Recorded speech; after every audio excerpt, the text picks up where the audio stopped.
La RDC a rendu hommage ce mercredi aux 35 personnes tuées lors du bombardement du camp de déplacés de Muganga à Goma le 3 mai dernier. Et le Cameroun prévoit de lancer 14 projets miniers d'ici 2027 avec 3 déjà en cours et la croissance économique a atteint près de 4% en 2023.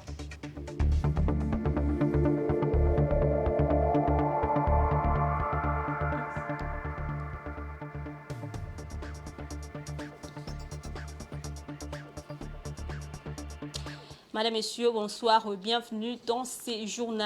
Et moi, Goma et dans toute la RDC, alors que le pays rendait hommage ce mercredi aux 35 personnes tuées lors du bombardement du camp de déplacés de Mugunga à Goma, c'était le 3 mai dernier. En présence de membres du gouvernement, les habitants de Goma ont salué la mémoire de ces victimes tuées par l'armée rwandaise et les M23. Patrick Ilunga. Leur son crie vengeance. C'est ainsi qu'a écrit le porte-parole du gouvernement Patrick Muyaya. Sur place à Goma, Muyaya ajoute « Dans un élan national, nous leur avons rendu hommage aux côtés de leurs familles et de la population de Goma, non sans un sentiment de colère. 22 d'entre ces 35 personnes tuées étaient des enfants, victimes d'un bombardement aveugle de l'armée rwandaise et du M23. Pour le gouvernement congolais, il n'y a pas de doute, il s'agit d'un crime de guerre qui porte la signature des agresseurs du Congo. Depuis le 3 mai, date de cette tragédie, la tristesse s'est emparée de Goma et de toute la RDC. Les autorités du pays ont promis quant à elles une riposte proportionnelle à cette sanglante attaque. Au-delà de cette détermination, le gouvernement appelle à l'unité. Que cet événement, nous voulons que ce soit un événement qui nous rappelle la nécessité d'être unis en face de l'agression, la nécessité d'être unis pour nous battre et protéger chaque centimètre de notre territoire national. Il faut que justice soit faite, lancent les Congolais lambda, étreints par une grande tristesse.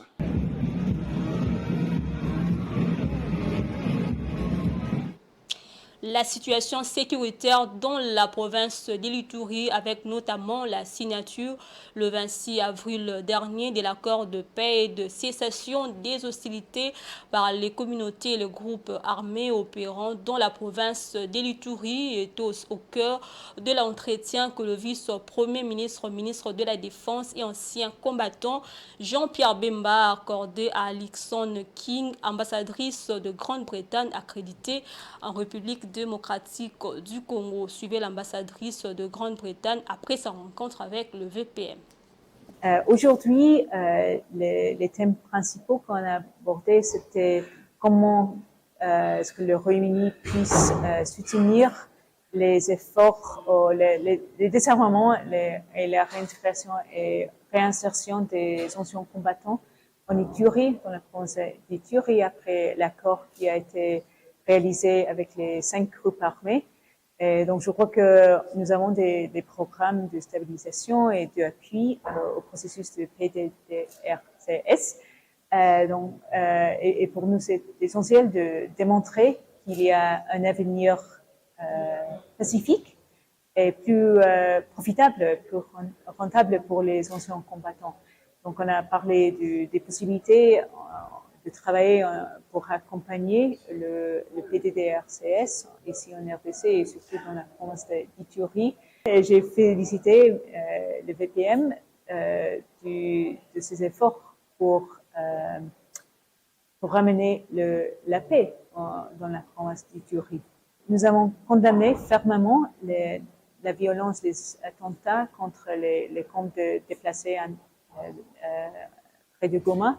La violence contre les civils n'est jamais acceptable et la violence, l'escalade de la violence est une question très, très préoccupante pour nous et nous appelons tous les parties prenantes de respecter le droit international humanitaire, c'est-à-dire de protéger les civils surtout et de bien cibler les choses. Et les camps de déplacés ne sont jamais une cible permissible légitime.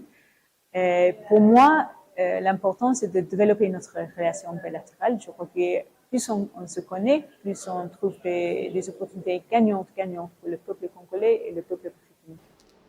Autre chose, dans les domaines de transport, dans la cité côtière de Moanda, la Toyota Yaris, équipée d'une boîte manuelle règne en maître. Aussi, plusieurs véhicules qui roulent dans cette cité sont soit dépourvus de plaques ou gardent encore de plaques d'immatriculation d'Europe. Le constat a été fait par nos envoyés spéciaux dans Momat et Beni Fombo.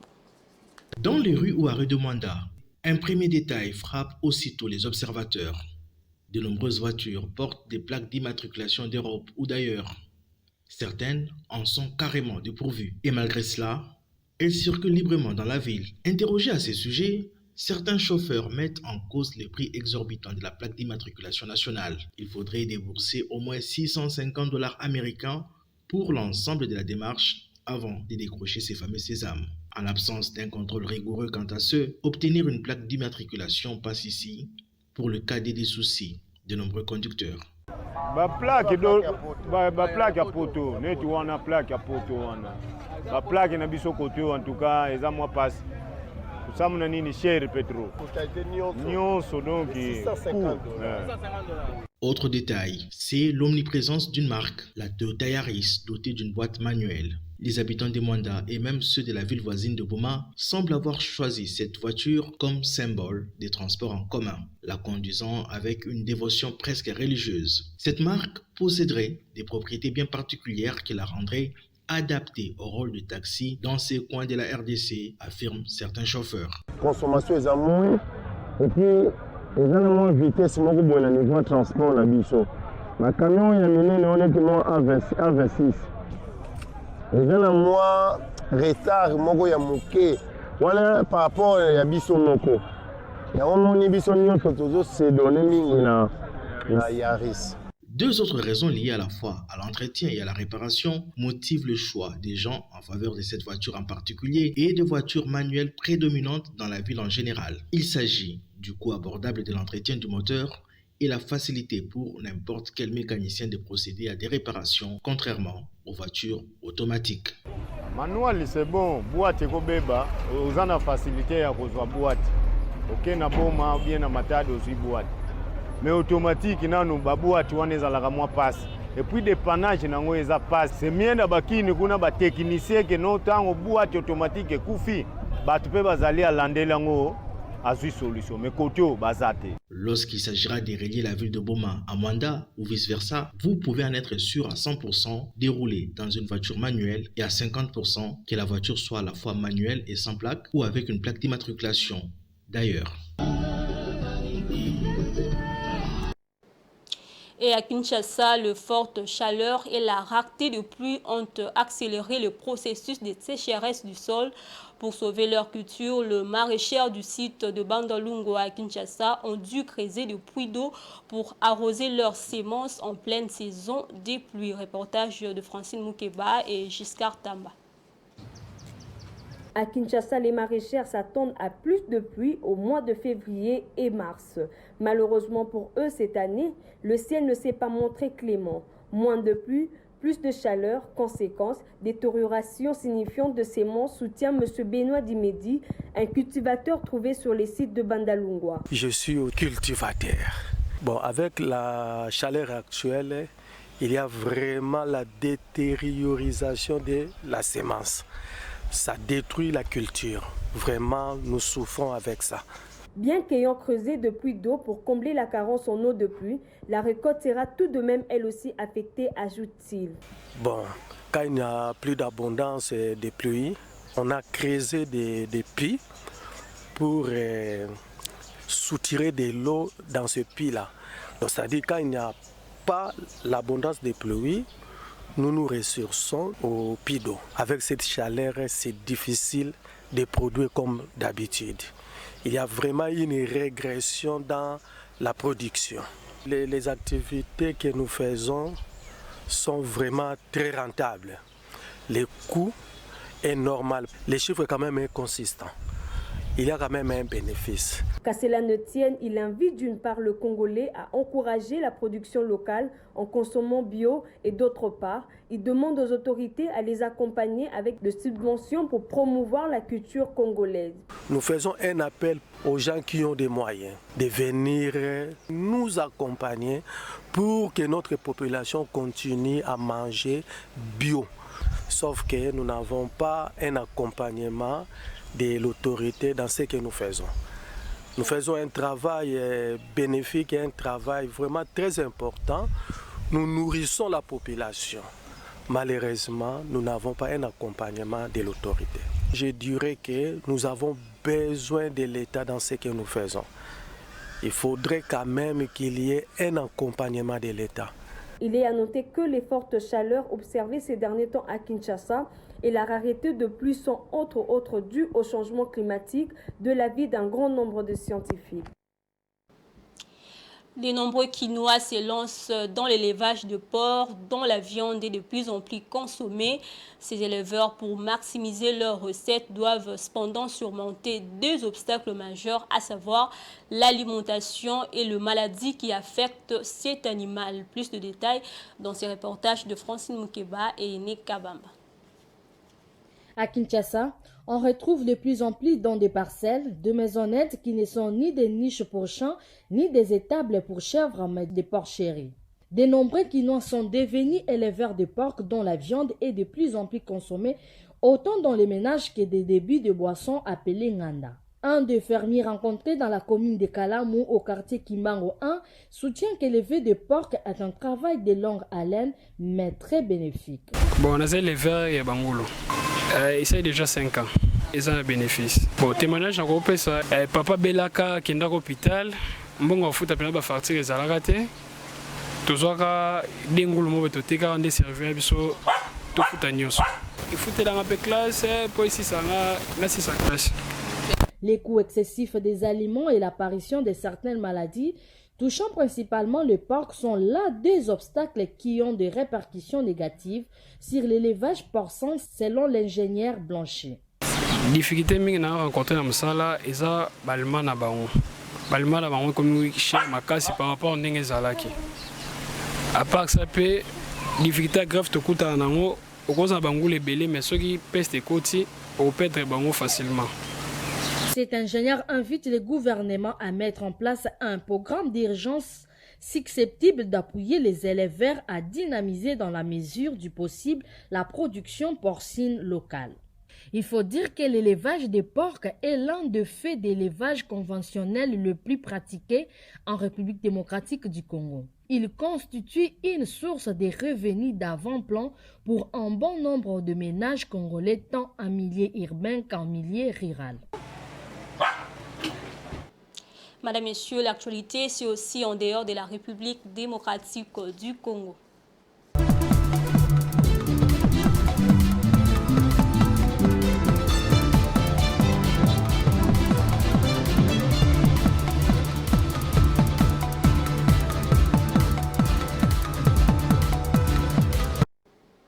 Je le dis au sommaire, en 2027, le Cameroun prévoit de lancer 14 projets miniers avec 3 déjà en cours à la fin de 2023. La croissance économique du pays a atteint près de 4% en 2023, principalement grâce au secteur non pétrolier.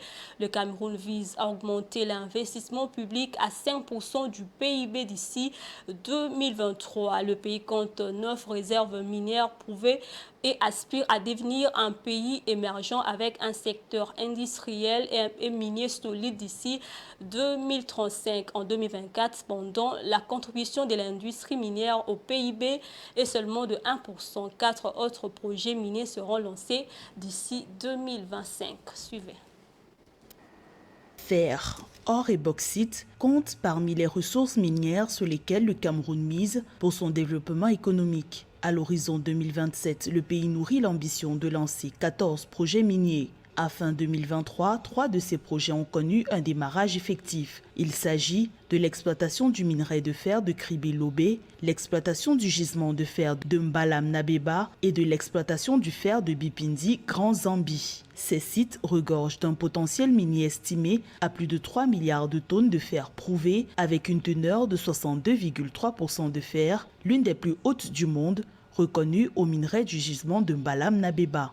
La mine industrielle de fer de Lobé, qui est située dans les arrondissements de Kribi 1er, Campo et La Lokunji. Le projet d'exploitation a une réserve de 630 millions de tonnes pour une exploitation annuelle de 10 millions de tonnes de minerais, mais c'est un fait qui devrait être enrichi. Donc le concentré, ça de 4 millions de tonnes.